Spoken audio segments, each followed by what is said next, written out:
So hello guys and welcome to my channel. So आज हम करने वाले प्रॉब्लम सॉल्विंग और you can say doubt solving, क्योंकि प्रीवियस वीडियोस में बहुत सारे क्वेश्चंस आए थे कि भैया ये कैसे होगा, ये नहीं हो रहा, वो कैसे करना है वगैरह वगैरह। ठीक है, तो आज हम सारे प्रॉब्लम सॉल्व करेंगे। ठीक है, मेनली मैंने उन सबको 5 क्वेश्चन में कैटेगराइज कर दिया है। ओके, तो हम उसके अकॉर्डिंगली चलेंगे। So let me start. सो पहला क्वेश्चन है कि भैया मैं ओनली बुक कर रहा हूँ, कोई स्टडी मटेरियल नहीं है। So is it right? Okay, so देखो, बुक और स्टडी मटेरियल दोनों में डिफरेंस यही होता है कि अगर तुम किसी कोचिंग का स्टडी मटेरियल अच्छे से कर रहे हो और मतलब किसी अच्छी कोचिंग कर रहे हो, तो उसमें जनरली क्या होता है कि जितने भी बुक्स होते हैं ना मार्केट में, जितने भी फेमस बुक्स हो गए यू कैन से, और यू कैन से कि जितने भी मतलब ऑथोरिटेटिव बुक्स हैं, उनके अच्छे क्वेश्चन होते हैं आपको मॉड्यूल में मिल जाते हैं। और मॉड्यूल में क्या एक लेवल से होते हैं, लेवल 1, लेवल 2, लेवल 3। हालांकि नॉर्मल बुक्स में भी होते हैं, अरिहंट या वो सब चीज़ उन सब की बुक्स में, बट मॉड्यूल में क्या है ना कि अच्छे अच्छे क्वेश्चन ही होते हैं, नॉर्मली वो चुन के डालते हैं। तो आपको क्या होगा, क्वेश्चन छाटने नहीं पड़ेंगे, you will directly get those question. तो ये एक बेनिफिट होता है। सो आई ऑलवेज डिड कि मैं पहले मॉड्यूल सॉल्व करता था, उसके बाद में बुक सॉल्व करने जाता था, क्योंकि मॉड्यूल सॉल्व करता तो अच्छे क्वेश्चन हो जाते थे, बेसिक क्वेश्चन हो जाते थे, बेस बन जाता था मेरा। उसके बाद में दूसरे क्वेश्चंस के या दूसरे बुक्स के हाई लेवल के क्वेश्चन सॉल्व कर पाता था। सो आई विल प्रेफर कि अगर तुम्हारे पास कोई मॉड्यूल नहीं है, कोई मटेरियल नहीं है, स्टडी मटेरियल, देन नेट पे जाओ, इजीली मिल जाता है। ओके, मैं एक लिंक डाल दूंगा डिस्क्रिप्शन में, you can go through their that also. वहाँ पे आपको इजीली मटेरियल मिल जाएंगे। किसी भी एक इंस्टीट्यूट का पकड़ना, ये नहीं कि 10 इंस्टीट्यूट का पकड़ लिया, एक या दो का, एक का पकड़ो, अच्छे से सॉल्व करो। ठीक है, रिवाइज दैम, लर्न दैम, रट्टा मारो उस क्वेश्चंस को बस, और उसके बाद बुक सॉल्व करो। बस इतनी चीज़ करनी होती है। ठीक है, ऐसा नहीं कि मैं 3-4 कोचिंग इंस्टीट्यूट कर रहा हूँ, उससे फ़र्क नहीं पड़ेगा।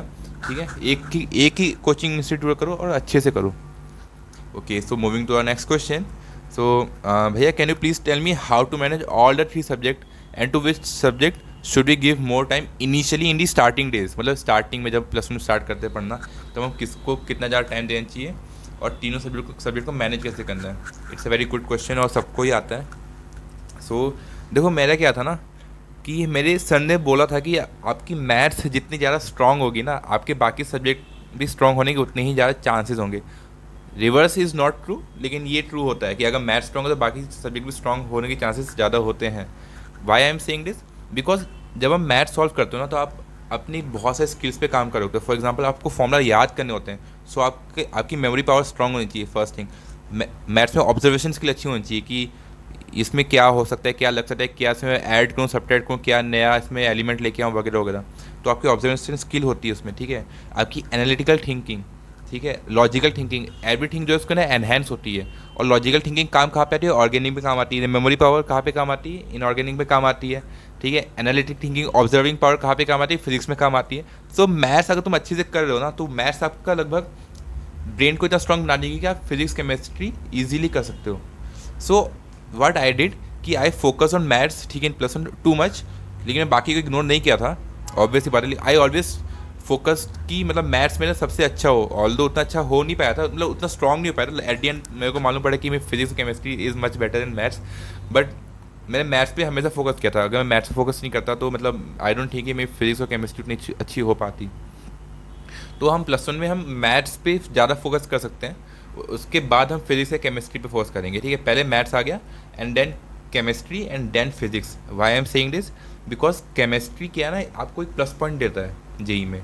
ओके, फिजिक्स नॉर्मली सब कर लेते हैं, लेकिन केमिस्ट्री आपको एक +1 पॉइंट देता है। तो मैथ्स भी एक प्लस पॉइंट हो गया, उसके बाद केमिस्ट्री, उसके बाद फिजिक्स। ठीक है, ऑलवेज मतलब मैं तो ये ट्राई करता था कि सबसे ज़्यादा ऐसे ही करूँ। मैथ्स में जितना ज़्यादा प्रैक्टिस कर सकता हूँ था उतना ज़्यादा प्रैक्टिस की थी मैंने। ठीक है, सो ये यही रहेगा कि मतलब मैथ्स को फर्स्ट प्रेफरेंस तो +1 में, and then chemistry and then physics.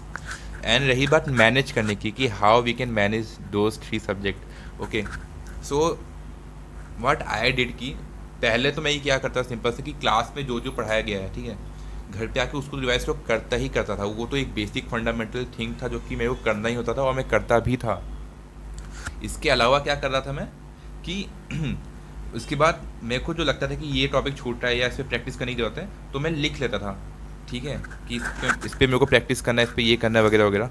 तो उसके बाद मैं उसको लिखता था अच्छे से कि किसमें क्या करना है। फॉर एग्जांपल एक कॉपी थी इस ऐसी, ठीक है, तो उसमें मैं क्या करता था, मैं अच्छे से लिख लेता था कि मेरे को क्या प्रैक्टिस करनी है। यू कैन सी है, ठीक है, ठीक है, दिस इज़ माई कॉपी। सो मैं इसमें अच्छे से लिख लेता था, ठीक है, और उसके बाद मैं उसकी प्रैक्टिस करता था उस पर्टिकुलर टॉपिक की, ठीक है।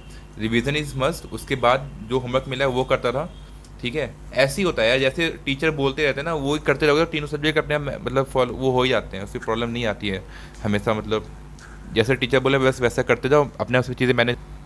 ओके, सो उसके बाद नेक्स्ट क्वेश्चन पे आते हैं कि हाँ भैया, मेंस की प्रिपरेशन के लिए मैथ्स, फिजिक्स एंड केमिस्ट्री के लिए कौन कौन सी बुक्स सही रहेंगी। ओके, सो देखो यार, इट ऑल डिपेंड्स कि तुम्हारा लेवल क्या चल रहा है, ठीक है। सुनने में बुरा लगेगा मोस्ट प्रोबेबली, लेकिन ट्रुथ इज ट्रुथ, ठीक है। अगर तुम्हें लगता है कि तुम अभी मेंस लेवल के क्वेश्चंस भी नहीं कर पा रहे हो ना, देन एक बुक आती है एरर लेस करके, उसमें साइंस, उसमें फिजिक्स की है मोस्ट प्रोबेबली, है ना। तो वो बहुत अच्छी बुक है, उसमें आपको बेसिक कॉन्सेप्ट बहुत अच्छे से अच्छा मतलब क्लियर हो जाएंगे, उसके बाद आप टफ क्वेश्चन के लिए जा सकते हो, ठीक है। हालांकि मैं तो ये बोलूँगा कि मेंस की प्रिपरेशन के लिए क्वेश्चन आया कि भैया मेंस की प्रिपरेशन के लिए मैथ फिजिक्स कैसे किया जाए, तो मेंस की प्रिपरेशन के लिए ज़्यादा मेहनत मतलब ज़्यादा दिमाग लगाने की जरूरत है नहीं, to be very honest. Previous year question हो गया, मॉड्यूल हो गया, ठीक है, और टीचर ने जो भी रेफरेंस की बुक दी है वो हो गई। मैंने तो मैथ्स में अरिहंत सॉल्व की थी, टू बी ऑनेस्ट, और मैं ऑर्गेनिक का मैं अभी वो एडवांस लेवल का था, मैं ऑर्गेनिक का मेंस लेवल के लिए कोई बुक पर्टिकुलर ली ही नहीं है, ठीक है। इनऑर्गेनिक तो मैंने बस एन सी आर टी ही की है, उसके अलावा और कुछ नहीं किया मैंने उसके अलावा। एंड फिज़िकल केमिस्ट्री के लिए मतलब मैंने पीडीएफ डाउनलोड की थी जो फेमस बुक ऑथर्स है, ठीक है, तो वो भी एडवांस लेवल के लिए था। तो मतलब अगर सिर्फ जेई मेंस के लिए जाता है, मेरे को अच्छे से आता है, मैं ना बस 3 चीज़ें करता था कि एक हो गया मॉड्यूल सॉल्व करना, एक हो गया टेस्ट सीरीज करना, और ये एक हो गया नोट्स को अच्छे से रिवाइज करना। बस ये 3 चीज़ मैं अच्छे से करता था, और इन 3 चीज़ों की वजह से आई थिंक मेरा जेई मेन तो बहुत इजीली निकल गया था यार, मतलब पहले चारों के चारों अटेम्प्ट तो 99.5 परसेंटाइल के अबव ही थे मेरे। और मतलब ऐसा था कि पहली बार में तो थोड़ा पढ़ के गया था, उसके बाद किसी में पढ़ के गया ही नहीं जेई मेन के लिए, टू बी वेरी ऑनेस्ट। उसके बाद फिर एडवांस पे फोकस करता था। तो अगर आप एडवांस के लिए फोकस करो तो मेंस आपका निकल ही जाएगा, ठीक है। तो हमेशा फोकस ऑन एडवांस, भले अभी कैसा भी लग रहा हो, लेकिन फोकस ऑन एडवांस, ठीक है, तो हो ही जाता है। अच्छा, नेक्स्ट क्वेश्चन पे आते हैं, the fourth one.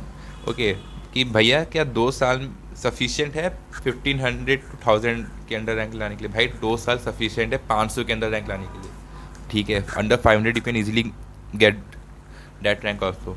The thing is कि अगर तुम जितना ज़्यादा कम टाइम वेस्ट करोगे, तुम जितना ज़्यादा सेक्रीफाइसेस करोगे, ठीक है, जितना ज़्यादा फोकस करोगे, जितना ज़्यादा अच्छे से पढ़ोगे, उतनी अच्छी रैंक आएगी तुम्हारी। 1500 तो मतलब ईजीली आ जाएगी, ठीक है।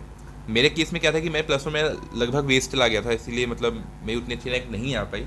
बट स्टिल आई नो कि जितनी अच्छी रैंक आ सकती थी अगर मैं प्लस वन करता तो ऑब्वियसली वो अराउंड 1000 तो आ जाती, लेकिन ठीक है, डजेंट मैटर, अभी तो आईआईटी में ही है।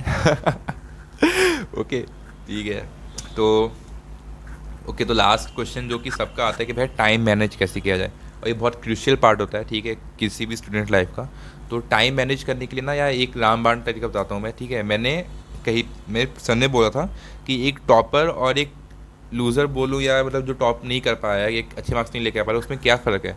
तो उसमें सिर्फ यही फ़र्क है कि जो टॉपर है ना, उसके पास हर एक घंटे का हिसाब है कि उसने उस घंटे में क्या किया, उस दिन उसने उस दिन के उस घंटे में क्या किया था, उसको पूरा अच्छे से आइडिया है, ठीक है। और जो लूज़र होता है या जो कुछ नहीं कर पाता ना, उसको पता ही नहीं कि उसने पिछले दिन क्या किया था, ठीक है। सो ये बात मेरे को चुप गई भाई, ठीक है। तो मैंने क्या कि उस दिन कॉपी लेके आया एक, और उसमें हर रोज डेली का टाइम टेबल बनाता था कि इस टाइम पे ये करूँगा, इस टाइम पे ऐसे पढ़ूंगा, ठीक है, ये करना है एग्जैक्टली, ठीक है। यू कैन सी हियर, हाँ, ऑल्दो ये 100% फॉलो नहीं हो पाया था, ठीक है। हो पाता था कभी भी फॉलो नहीं हो पाया 100% आई विल से, बट 80% तो होता था ना। अब पहले जब मैं नहीं बनाया था तो 0% था, और जब बना के करने लग गया तो 80% तक तो जा पा रहा हूँ। तो उससे कॉन्फिडेंस बिल्डअप हुआ, ठीक है, उससे क्लैरिटी आई कि हाँ मैं सही पाथ पे जा रहा हूँ, उससे चीज़ें समझ में आने लगी। So the moment I started writing my time table, ठीक है, तो सब चीज़ें अच्छी होने लगी थी। और टाइम टेबल में कब लिखता था, तो टाइम टेबल में लिखता था रात में सोने से पहले, ठीक है, कि अगले दिन में क्या क्या करने वाला हूँ।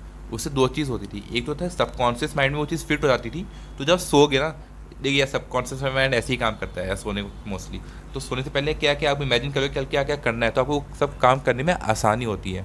ये साइंटिफिकली प्रूवन है, और एक बुक है the power of subconscious mind, उसमें भी एग्जैक्टली ऐसा ही लिखा हुआ है, ठीक है।